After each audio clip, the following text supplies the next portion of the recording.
Ladies and gentlemen, thank you for standing by and welcome to the SCOO Specialties Fiscal 2019 Fourth Quarter Results Conference Call. At this time, all participants are in a listen-only mode. After the speaker presentation, there will be a question-and-answer session. To ask a question during the session, you'll need to press star 1 on your telephone. Please be advised that today's conference is being recorded. If you require any further assistance, please press star 0. I would now like to hand the conference over to your speaker today, Chris McElwain at FTI Consulting. Please go ahead, sir. Thank you, operator. Good morning, everyone, and welcome to SCOO Specialties Fiscal 2019 Year-End Conference Call. On our website, under the Investor Relations section, you'll see our press release and the updated investor presentation.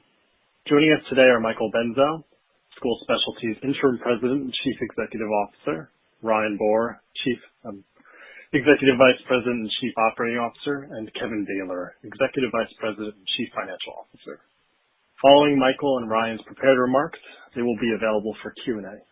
Additionally, our call today is being webcasted on the website in the Investor Relations section, and we have a replay available for those who are unable to join. Before I turn the call over to Michael, I'd like to remind everyone that, except for historical information contained herein, statements made on today's call and a webcast about SCOO Specialties' future financial condition, results of operations, expectations, plans, or prospects constitute forward-looking statements. Forward-looking statements also include those preceded or followed by the words anticipate, believes, could, estimates, expects, intends, made, plans, projects, should target, and or similar expressions. These forward-looking statements are based on SCOO Specialties' current estimates and assumptions and as such involve uncertainty and risk. Forward-looking statements are not guarantees of future performance, and actual results could differ materially from those contemplated by the forward-looking statements because a number of factors, including those described in the company's Form 10-K. Any forward-looking statements on today's call and webcast speak only as of the date on which it is made. Except to the extent required under federal securities law, SCOO Specialties does not intend to update or review the forward-looking statements. With these formalities out of the way, I'd like to turn the call over to Michael Buenzow. Please go ahead, Michael. Thanks, Chris. Given the importance of where our efforts currently stand with respect to addressing our capital structure, we're going to keep our comments this morning regarding our 2019 performance fairly limited. We will also provide an update on the impact of COVID-19 on our business based on the information we have at this time. This said, we will address questions following our remarks and encourage all parties to review our detailed Q4 investor update that has been posted on our website. Now I would like to comment on our key operational priorities and business objectives in 2019. First, one of our primary goals is to improve penetration and drive organic growth with our existing customers in both large and smaller school districts. We continue to drive our selling model and the expansion of our inside sales team to increase the effectiveness of our go-to-market strategies. This helps us leverage our key supplier relationships and provide greater value to our customers. We remain focused on increasing our customer touch points, building relationships, and understanding the priorities of key decision makers, which we believe will lead to long-term sustainable organic revenue growth for our company. In 2019, total revenue was down approximately 7%, but we exited the year with strong customer relationships and strong competitive positioning within the market. The biggest drivers of the 2019 revenue decline were the custom agendas category, which has been exited and divested, continued softness in the science curriculum, which had begun to gain good traction during the first quarter of 2020 prior to slowing in late March due to the impact of COVID-19. And finally, strategic decisions to move away from certain large, low-margin supplies and furniture opportunities. Specifically, in the supplies and furniture categories, which collectively account for approximately 80% of our overall sales, we generated a combined 1.3% higher gross profit during the second half of 2019, despite having 6.1% lower revenue. This is due to a strong overall 210 basis point gross margin improvement in these areas. In short, we delivered operationally for our customers in 2019. We successfully implemented a more effective approach to pricing and bids, and we were able to exit the fiscal year with stronger customer relationships that enable us to start 2020 with new growth opportunities across most of our major product categories. Our second priority is to continue our focus on cost containment and operational process excellence. As we pursue new growth opportunities, driving operating leverage in our fixed and variable costs is imperative, particularly related to transportation and labor. Our efforts to control transportation costs, optimize labor staffing, and improve operational efficiency continue to take hold in a positive way, as evidenced by the favorable decline in SG&A expense. Total SG&A costs were down $4.2 million, or 1.9% for the year. When excluding the impact of non-cash expenses, SG&A associated with the custom agendas business, and all one-time restructuring-related costs, all other SG&A expense was down $9.5 million, or 5.1% year over year. Our third priority, which is a function of the first two, is to build top-line revenue momentum, which will result in strong bottom-line profitability improvement. As we moved into 2020, three factors were combining to deliver our strongest start in 5 years. 1, exceptional peak season operating performance. 2, effective customer engagement, and 3, a smarter, more strategic approach to pricing and bids. Through March 14th, which represents the first 11 weeks of the fiscal year, our bookings were up nearly 10% overall, and we were experiencing solid gross margin improvement. Importantly, we are experiencing strength across substantially all product categories, including science curriculum. Unfortunately, the COVID-19 pandemic brought an abrupt halt to this momentum as schools across the country began to close during the second half of March. As Ryan will comment further on COVID-19 and the implications for our business, I will conclude by touching on the fourth business priority, which we have been discussing throughout 2019. The entire school specialty team is highly focused on generating sustainable free cash flow. More specifically, while we did not achieve the EBITDA improvements targeted for 2019, working capital normalized as expected. This, coupled with efficient and prudent capital spending, led to a $20.5 million improvement in free cash flow. Despite a $2.2 million increase in cash interest and a $9.3 million increase in one-time restructuring-related costs, leverage free cash flow was modestly positive in 2019.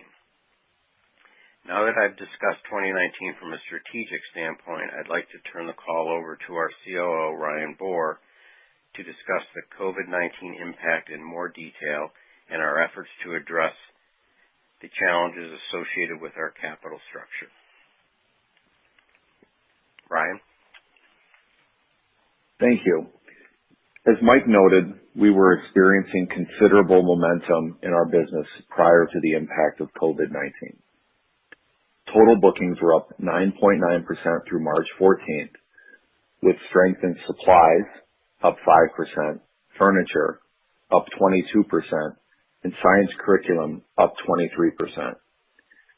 Further, the supplies and furniture standard gross margins were up 100 and 120 basis points respectively year to date. We reference these pre-COVID-19 trends because they point to the strong position we have with our customers and in the market more generally. That strength will serve as the foundation for a recovery as the education market shifts its focus to the 2020-2021 school year and business activity increases. Since the week ended March 15th, we have seen a 60 to 80% pullback in orders from prior year levels, depending on the product category. This is a developing situation, and it is far too premature to estimate the full year impact. But we are seeing signs that districts continue to move forward with plans and purchases for the upcoming school year. We expect the school closures will result in a one-time loss of revenue in the consumable facility and classroom supplies areas. However, we expect a lower level of permanent lost revenue opportunities in the furniture and curriculum areas, as a meaningful level of purchasing decisions and deliveries scheduled in current periods are expected to be deferred and ultimately recovered in subsequent periods. In response to COVID-19, we have taken a number of steps to safeguard the well-being of our employees while remaining operational as an essential business to service the needs of educators, which includes supporting their at-home learning efforts. After initially taking the basic steps to practice social distancing, including limiting travel, employee meetings, and events, we quickly pivoted and transitioned substantially all non-fulfillment center employees to effective remote working arrangements. As mentioned, our core fulfillment centers remain operational as an essential infrastructure or business within the states they operate. We have significantly enhanced our cleaning protocols and implemented measures to enable social distancing within the facility. We have scaled back staffing levels in our fulfillment centers and customer care and reduced hours for our inside sales team to align with the current level of business activity. We are confident we can ramp up capacity in these areas as customer activity increases. In addition, we have made adjustments to scale back the seasonal inventory build. Our merchandising and procurement teams are monitoring stock levels and remain in close contact with our vendor partners. Finally, we have begun to reset catalog and other marketing plans to align with changes in the market and customer circumstances. Beyond the actions taken, we will continue to identify and execute cost reduction opportunities where appropriate. Finally, I'd like to provide an update on our efforts to address our capital structure. Our 2019 10-K, filed Monday evening, contains specific language pertaining to our financial position that I'd like to further explain. In the 10-K, it states that it is likely that our current financial situation will depend on the negotiations with senior secured lenders, and we expect those negotiations will result in our equity having little or no value and the lenders taking control of the company. At this point, we are working with our senior secured lenders in a process to recapitalize the business in a manner that would lower outstanding indebtedness and inject capital to address our liquidity pressures. This process is not complete, and there can be no assurance that it will be completed successfully. However, these discussions have been collaborative, are progressing on an expedited timeline, and are targeting a solution that can avoid a bankruptcy filing and be beneficial to the long-term viability of our company. While management is very disappointed that it has been unable to arrive at a transaction that would have provided a better outcome to shareholders, we remain focused on completing a successful recapitalization. With that, we'll turn the call back to the operator to open up Q&A. Thank you. As a reminder, to ask a question, you'll need to press star 1 on your telephone. To withdraw your question, press the pound key. Please stand by while we compile the Q&A roster.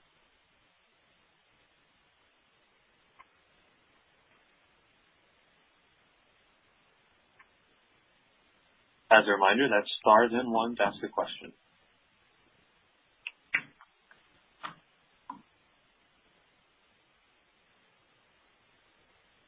Our first question comes from Ken Lasoria with Empire Relations. You may proceed with your question. Good morning, gentlemen, and thank you for all the information that you've provided on this call. It's been very helpful. There was a comment made that we are seeing signs of, I guess it was said, plans and purchases for the upcoming school year.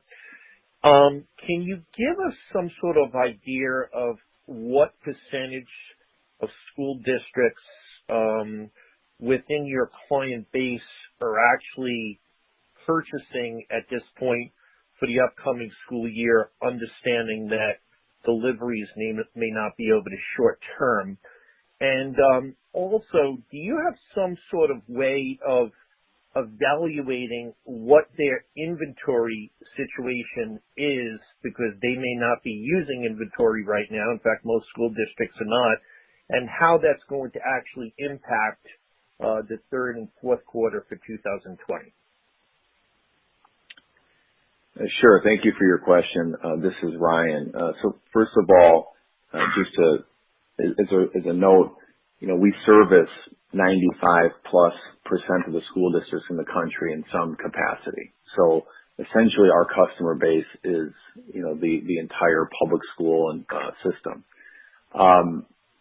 For the most part, as is known, the significant majority, 90+% of the school facilities are closed. However, when we were referring to the level of business activity, we are seeing districts across the country continue to procure product. It's been, as we mentioned earlier, the supplies areas have been down considerably. That's the area that is down the most, being down 75 to 80%. However, longer lead time decision items such as furniture, curriculum, we continue to see activity. There are, for the most part, I would say in the majority of the situations, we're seeing some level of administrative staff in facilities. We are seeing facilities and maintenance personnel in the facilities, and they continue to do work within those facilities to prepare them for either the return of students, which is becoming less and less likely state by state for the current year, but more importantly to prepare for next year.